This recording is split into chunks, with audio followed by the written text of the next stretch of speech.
monsieur le sénateur, monsieur Derincourt. Merci d'avoir reçu monsieur John Malala au Sénat. Alors, vous avez discuté des problèmes, notamment de la République démocratique du Congo. Qu'est-ce que vous pouvez nous dire de ce qui ressort de votre réunion?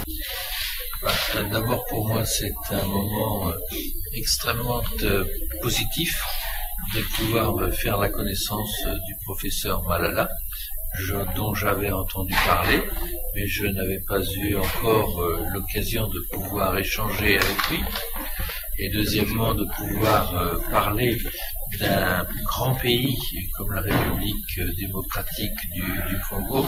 C'est évidemment très important, à la fois pour ce pays, pour les relations entre la République du Congo et la France, et puis pour l'avenir de la culture qui nous est commune et depuis longtemps, puisque la République démocratique du Congo est le premier pays francophone au monde, et par conséquent, ce qui s'y passe ne peut pas laisser les Français sans porter un regard d'intérêt et d'amitié sur ce qui s'y déroule. Voilà. Vous avez été ministre de la coopération à l'époque de M. Chirac. Vous avez une expérience dans ces domaines de la coopération. Pensez-vous qu'il y ait une possibilité de coopérer avec la République démocratique du Congo dans l'éventualité où M. John Malala devenait président de la République? D'abord, j'ai été ministre de la coopération lors du quinquennat de M. Sarkozy, c'est-à-dire jusqu'en juin 2012, quand il y a eu en France le changement de majorité. Et encore une fois, nous sommes extrêmement conscients de l'importance en Afrique de la République démocratique du Congo et naturellement le souhait, je crois, unanime de tous les Français et singulièrement des hommes et des femmes engagés en politique et des autorités publiques, c'est de pouvoir avoir une coopération qui soit la plus large possible dans tous les domaines et basée naturellement sur une confiance et une amitié qui soit totale. Le Sénat français a accepté de recevoir aujourd'hui M. John Malala, futur candidat à l'élection présidentielle en 2016 en République démocratique du Congo.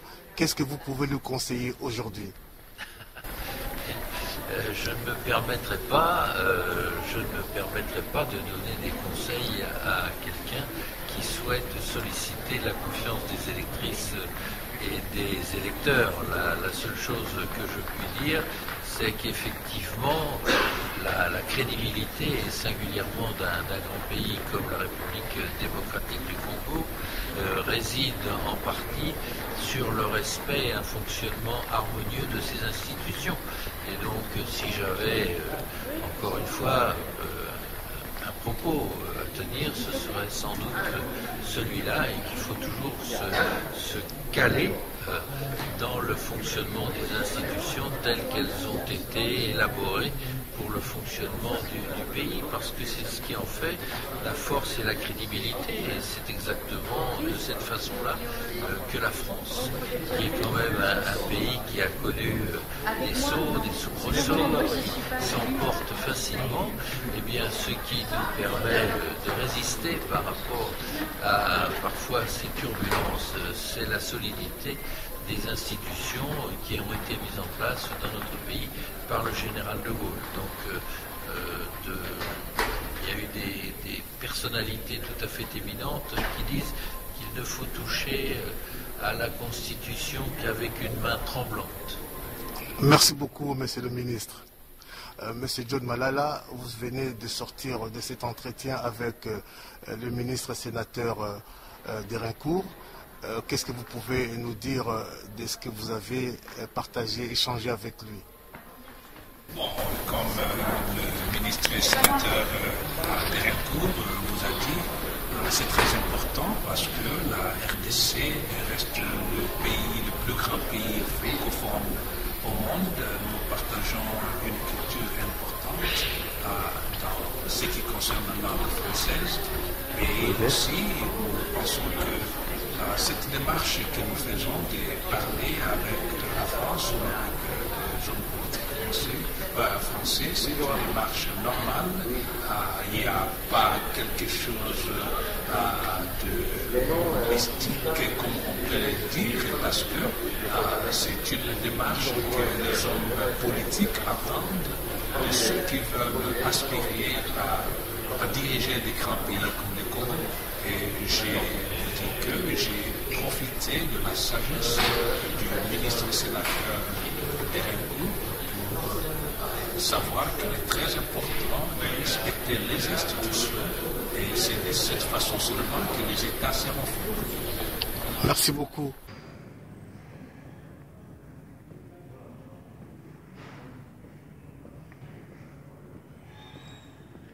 Bonjour professeur John. Bonjour, ça va? Là, vous descendez les escaliers du Sénat. Alors, vous venez de rencontrer des hommes forts des institutions françaises. Alors, quels sont vos sentiments aujourd'hui dans la perspective des élections en République démocratique du Congo? Pensez-vous que vous allez descendre comme ça aussi sur le perron de l'Élysée?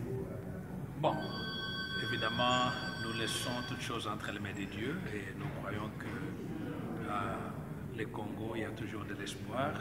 Bien sûr qu'aujourd'hui, il y a des gens qui ont tout fait pour qu'il n'y ait pas d'élection au Congo, mais dans les jours qui viennent, toutes les institutions du Congo seront caduques.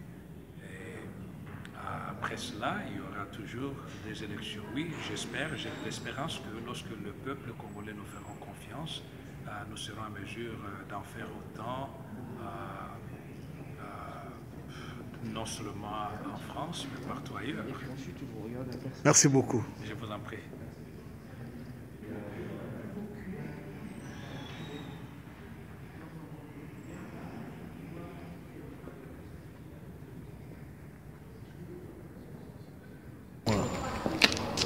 Bon, mais là, on sortait du Sénat, on a eu un entretien avec le ministre sénateur Derencourt et ça s'est très bien passé.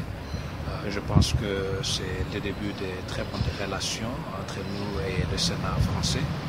Nous allons continuer parce que nous pensons que les deux pays partagent un patrimoine important, surtout ici nous parlons de la culture. Et la culture, c'est ça qui fait un peuple. Voilà, ça, c'était très bien. Nous sommes encore toujours en France et ça, c'est le Sénat français derrière.